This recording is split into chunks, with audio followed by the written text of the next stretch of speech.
को जोड़ के हमारा निवेदन बस सब भैया बाबू से, दादा लोगों से बार बार का निवेदन है।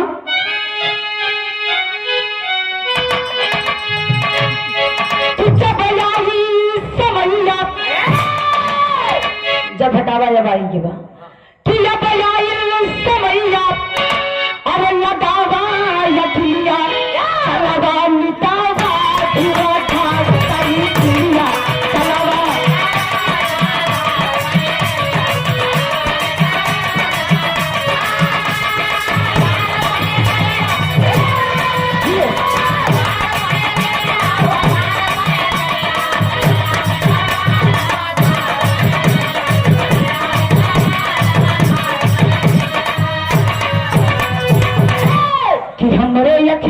भैया के अरे यही बात सवारी एकदम सस्ती और सरल सवारी, न डीजल लागी न पेट्रोल लागी, चाहे जितना महंगा कई डाले कोनो फर्क हमको से पड़े वाला।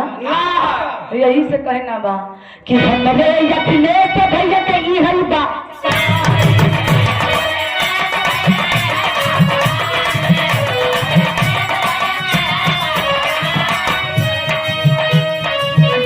तेल पानी के ताई ससुरारी बिना तेल पानी दे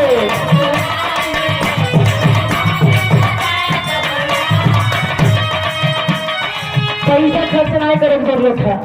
फ्री में साइकिल उठावा 4 घंटा बजाए 8 घंटा लगे बस, फर्क तो नहीं बा। रुपया बच जाए, जो रुपया बची भैया वो काम में आई जाए ससुरारी में। हाँ गर्मियों तो निकल जाए, जो आलसी लोग बन गई होगन तनी से शरीर में फुर्ती भी आ जाए और रुपया बच जाए तो सड़वनी सरहजे की मिठाई ले जाइए, जो नहीं किलो सब ले जाते ना 2 किलो ले जाइए और 5 रुपये विदाई दे के जाएंगे। हाँ भैया यही से कहना बता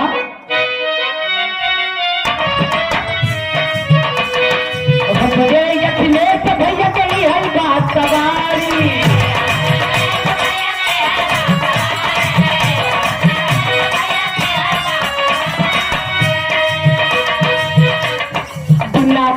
पानी के जाई ससुरारी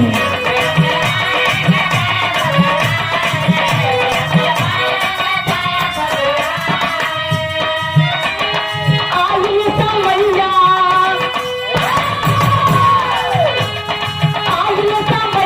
लगावा यखनिया चलवा धुआ ठाक सही किया